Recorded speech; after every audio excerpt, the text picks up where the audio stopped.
Olá, bom dia, boa tarde, boa noite. Eu sou Zeca Ruas e estou aqui mais uma vez com meu amigo Saulo Abuchedi, aqui no nosso Agenda Econômica da semana.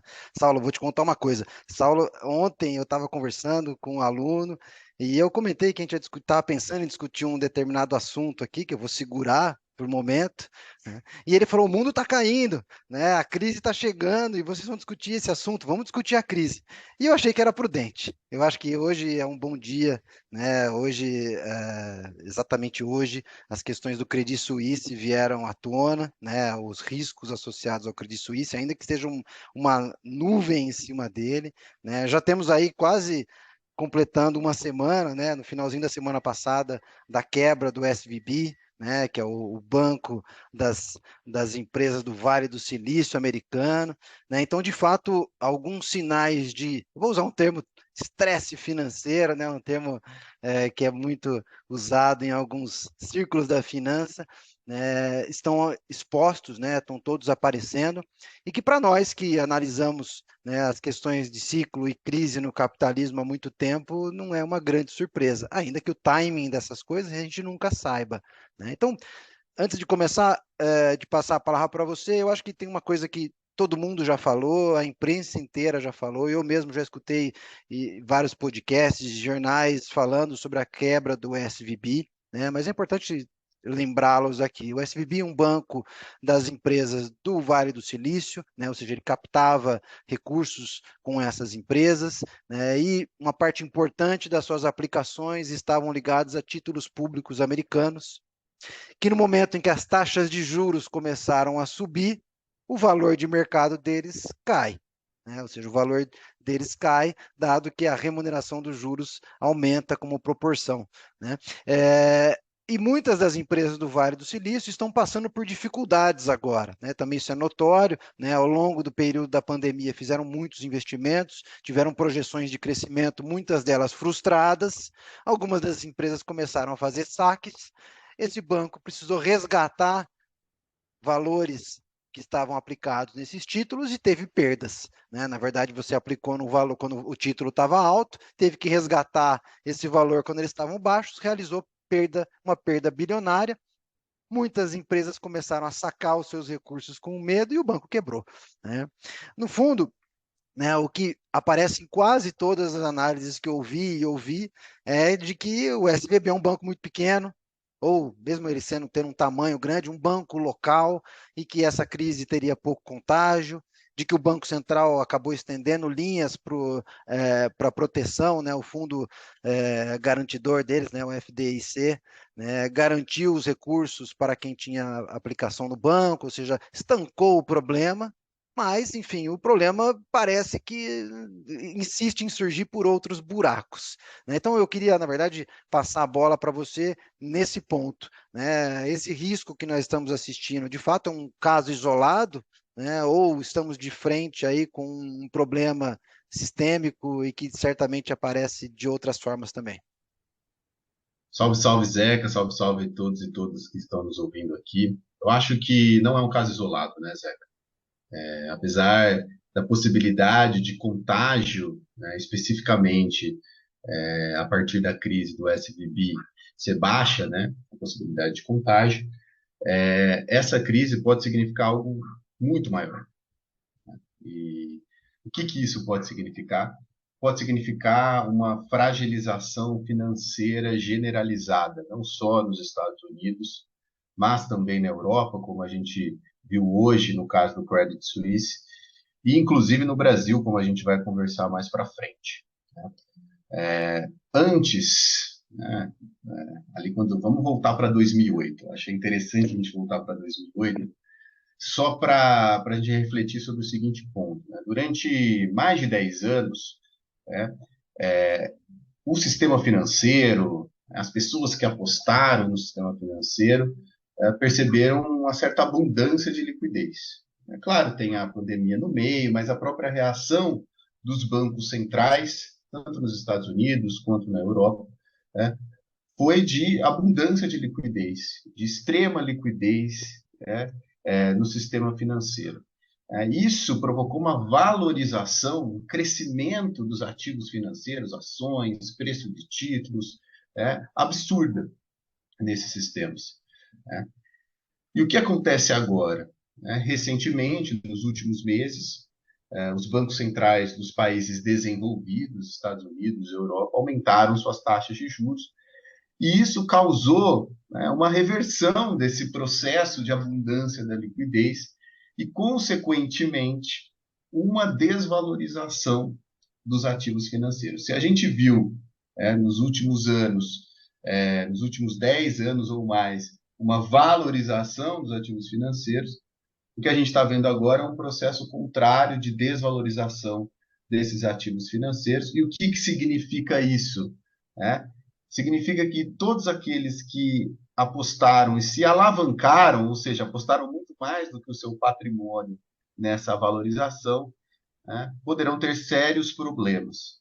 Não só o SVB, mas outros bancos também, menores ou bancos maiores, podem ter problemas por conta dessas apostas que agora, né, foram frustradas por esse aumento da taxa de juros, em todos, grande parte dos bancos centrais.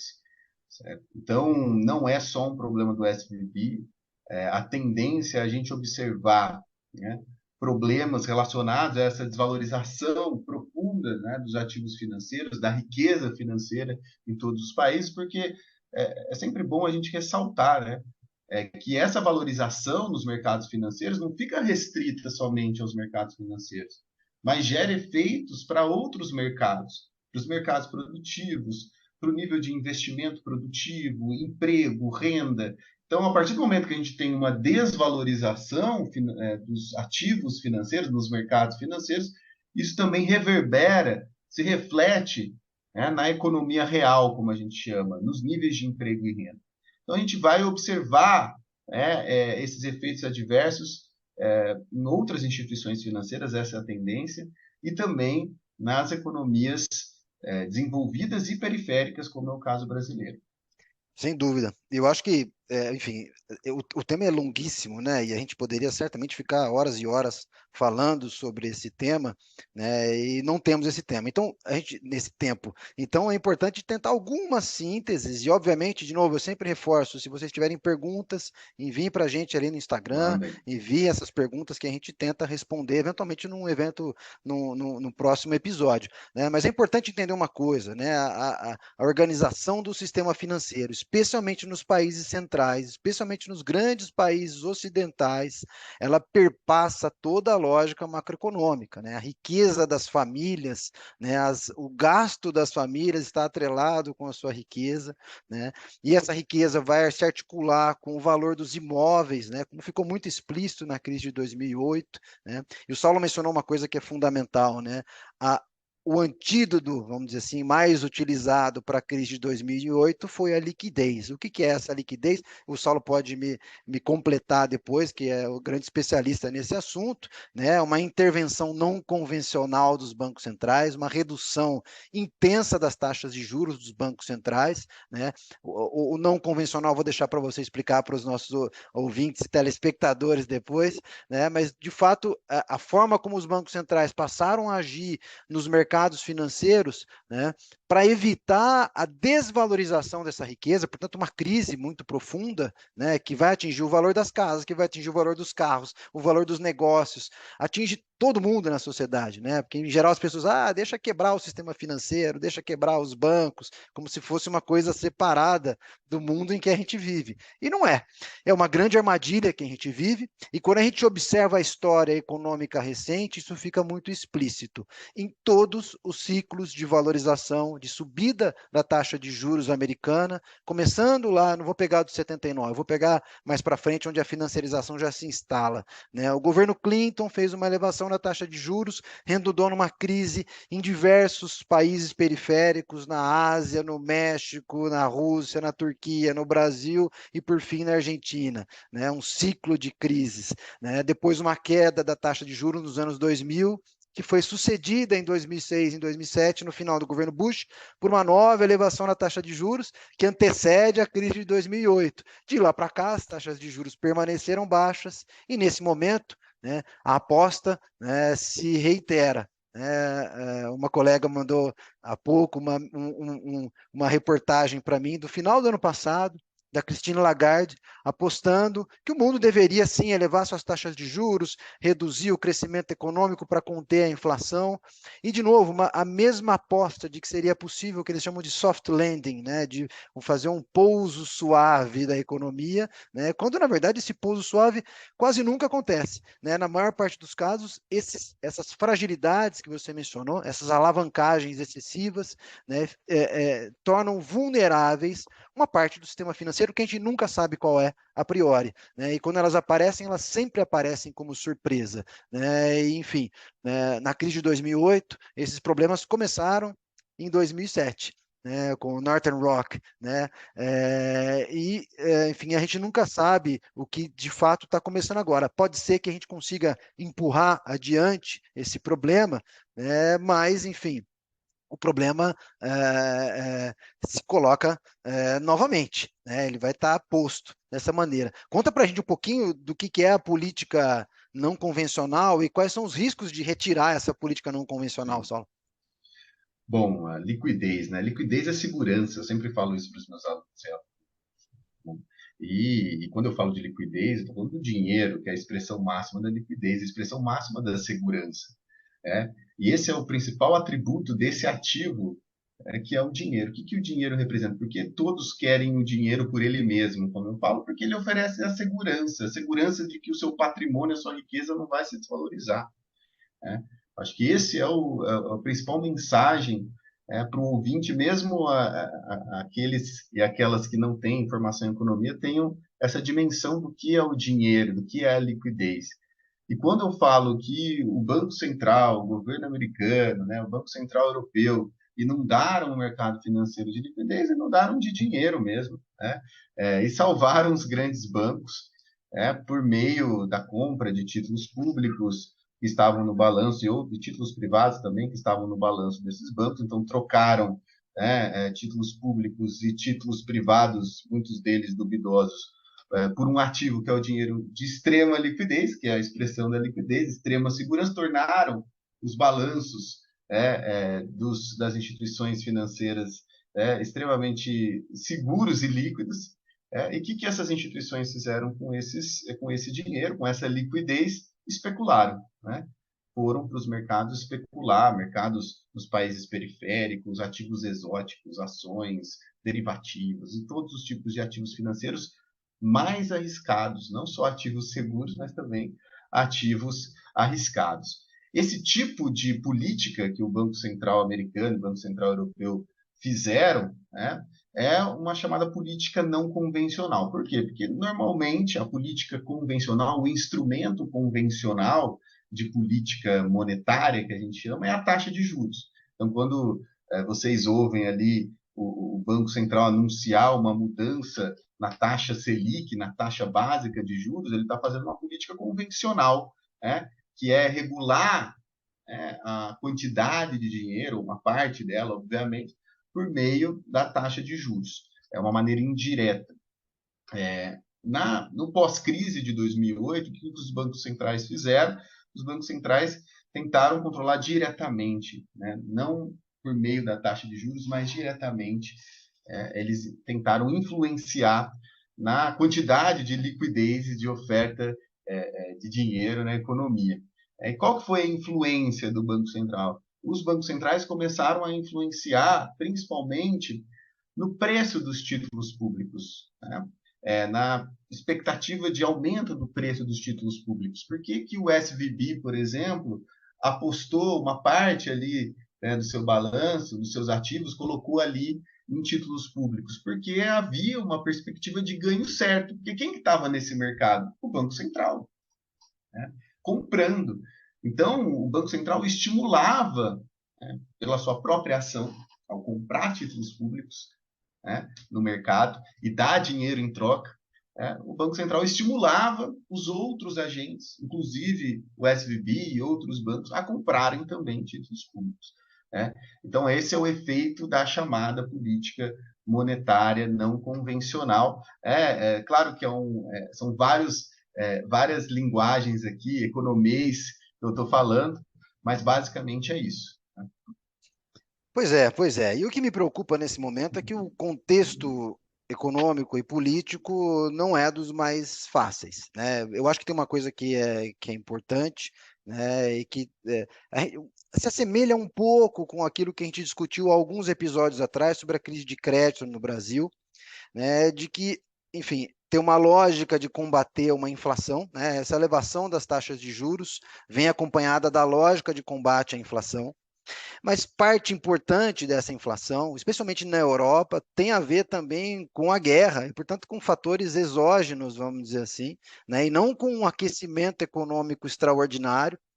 E o que está sendo colocado nesse momento, ainda a gente não sabe qual é a tendência, mas o que está sendo posto e a pressão que se coloca é por uma redução das taxas de juros, ou pelo menos pela interrupção do ciclo de expansão desses juros que estava posto no Fed, que estava posto, onde tirei uma reunião agora na Europa para elevação das taxas de juros, e que, enfim, coloca uma questão de como agora vai ter que resolver esse cenário, né? De fato, o Putin fica com uma faca mais pontuda em cima do queijo da Europa, né, com a possibilidade de apertar e puxar de novo os preços de energia, ao mesmo tempo que uma recessão global, enfim, com uma crise financeira também se avizinha.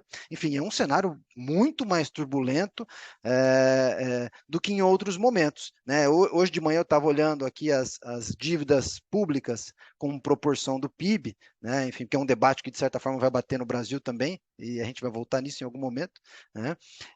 E muito em breve, provavelmente, né? Mas todos os países centrais relevantes aumentaram a sua dívida pública como proporção do PIB ao longo dos últimos anos, todos. Estados Unidos, França, né? A Alemanha teve uma leve oscilação mais controlada, mas o Japão, a China, né? A Itália, todos os países aumentaram em grande proporção, não foi pouco, não, em grande proporção, duplicaram a proporção do PIB dessas dívidas, em percentuais, em muitos casos, maiores e bem maiores do que o caso brasileiro, né?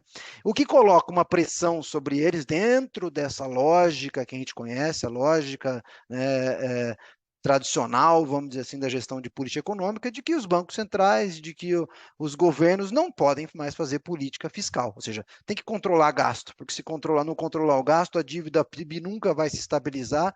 Então, a crise financeira coloca uma pressão adicional sobre os governos nacionais, num cenário que não é um cenário de crescimento, muito pelo contrário, o crescimento global vem caindo sistematicamente ao longo do tempo, né? Então, coloca uma pressão adicional. E acho que essa pressão e outras pressões batem sobre o Brasil também. Obviamente, um crescimento econômico global menor derruba o preço de commodities, um crescimento econômico global menor afeta o nosso comércio exterior de forma geral, né? Afeta certamente a economia brasileira, né? Mas eu queria que você comentasse agora para a gente, Saulo, como é que você acha que são os canais pelos quais essa crise, que ainda obviamente não se desdobrou, e a gente nem sabe se ela vai se desdobrar efetivamente, né? Mas enfim, de fato você tem uma mudança aí nas expectativas, certamente, né? Que pode afetar a preferência pela liquidez, né? Mencionando isso que eu estava dizendo aqui, os agentes podem ficar mais cautelosos, e com maior cautela,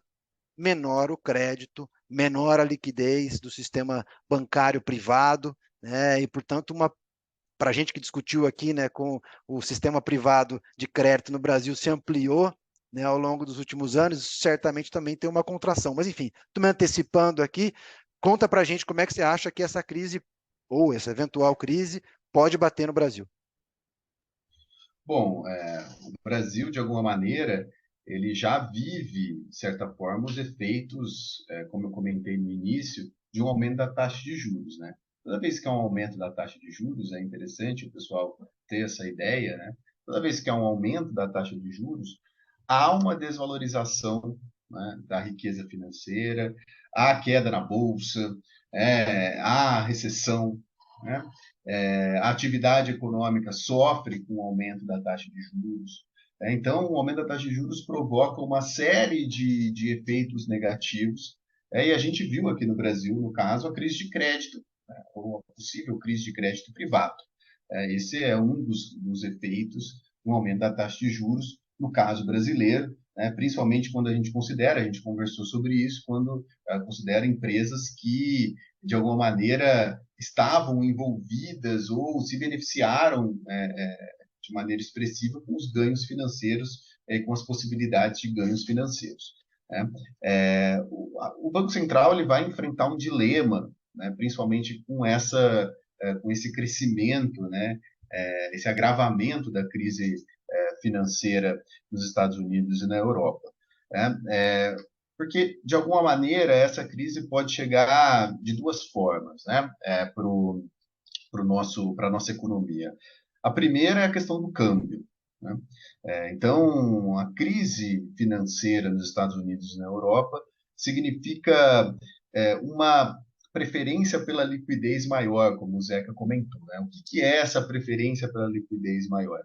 Os investidores estrangeiros, que vêm colocar os seus dólares e euros no Brasil, nesse momento, eles não querem o Brasil, não querem os mercados periféricos, eles vão preferir investir numa moeda forte, não no real. Investir no mercado financeiro americano, no mercado financeiro europeu. E esse movimento, essa preferência dos investidores, certamente causará, e já está causando, como vocês podem ver, uma desvalorização cambial, uma desvalorização do real em relação ao dólar. Então, esse é o primeiro canal que o Banco Central certamente está atento.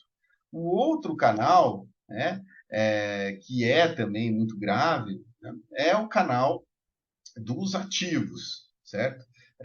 Por quê? Porque esse aumento da taxa de juros, no caso brasileiro, vai desvalorizar os ativos, desvalorizar as apostas ali feitas pelos bancos brasileiros. Isso também pode causar um efeito na bolsa e pode se desdobrar em efeitos negativos para as famílias, para as empresas de maneira geral. O outro canal é o canal do crédito, né?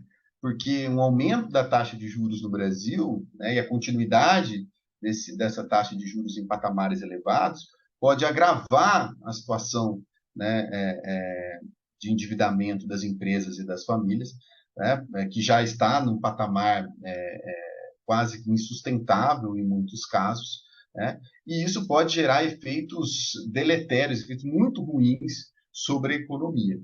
Então, por um lado, o Banco Central ele tem um certo receio dessa crise, né, e da desvalorização cambial por conta dessa crise provocar um agravamento da inflação, por meio do câmbio. Os produtos importados mais caros, custo de produção mais caro, preço dispara. Né? Por outro lado, se o Banco Central mantém a taxa de juros lá em cima, isso vai agravar, né, a condição de crédito das empresas e das famílias, e a economia pode entrar em recessão. Acho que esse é o dilema que o Banco Central vai ter que enfrentar e que o governo vai ter que enfrentar. Acho que a saída aqui é o Banco Central, de alguma maneira, diminuir a taxa de juros, sempre olhando para o câmbio, para o nível de câmbio, e principalmente, né, tentar estimular a economia brasileira por meio da política fiscal, né, por meio do investimento público, né, tirando o investimento público do teto, por exemplo, por meio de outras medidas que vão além da política monetária para incentivar, né, os agentes, os empresários a gastarem. E para poder garantir, de certa forma, que as empresas tenham demanda e consigam, mesmo num Isso. cenário de crédito menos abundante, consigam enfrentar, né, esse ciclo mais complicado. Eu acho que a gente passou um bom recado aqui. De fato, o tema é gigante, né, mas eu acho que a gente passou aqui desde a questão do SVB, mostrando como isso de fato não é um problema que, mesmo que ele não tenha um contágio generalizado, no fundo ele indica problemas que estão presentes certamente numa esfera muito mais abrangente, e aí sim sistêmica, né, no sistema financeiro. É impossível prever os desdobramentos nesse momento, né? É possível que as ações do Banco Central, dos bancos centrais europeu e americano, do Fed, consigam conter, né, esse processo nesse momento, mas fica claro de uma leitura que também te trouxe aqui um pouco mais ampla de que esse ciclo de expansão da riqueza financeira e crise é permanente ao longo das últimas décadas e certamente estamos nos avizinhando de algum outro problema, né? Não sabemos a dimensão, não sabemos o tamanho, não sabemos o timing, mas de que esse problema se colocará, certamente se coloca. Enfim, as características desse ciclo, como você trouxe muito bem, tem a ver com a redução da liquidez, com a retirada dos bancos centrais, dos instrumentos que eles estavam usando para agir sobre o mercado financeiro ao longo dos últimos 10 anos e que vieram reduzindo e vão expondo o problema como está posto. Isso vai chegar no Brasil? Vai chegar no Brasil. De certa maneira, a discussão que certamente nós faremos, e agora já anuncio aqui, né, que é a discussão de um regime fiscal, que é o tema que está posto, que está agora, nesse momento, sendo discutido no Planalto e que deve ser apresentado nos próximos dias, né, para o Brasil como um todo, ele se coloca, porque de fato envolve uma negociação com o que se costuma chamar de mercados, né, que estão ansiosos por essas novidades, e ao mesmo tempo com a urgência que se tem de colocar o Brasil para crescer novamente, né, mas numa perspectiva de expansão dos investimentos, de crescimento econômico efetivo, coisa que a gente não assiste há muito tempo. Saulo, não sei se você quer passar mais algum recado dessa nossa conversa de hoje. Caso contrário, eu me despeço dos nossos amigos e amigas. Um bom dia, uma boa tarde, mais uma vez, boa noite. Nos vemos na semana que vem.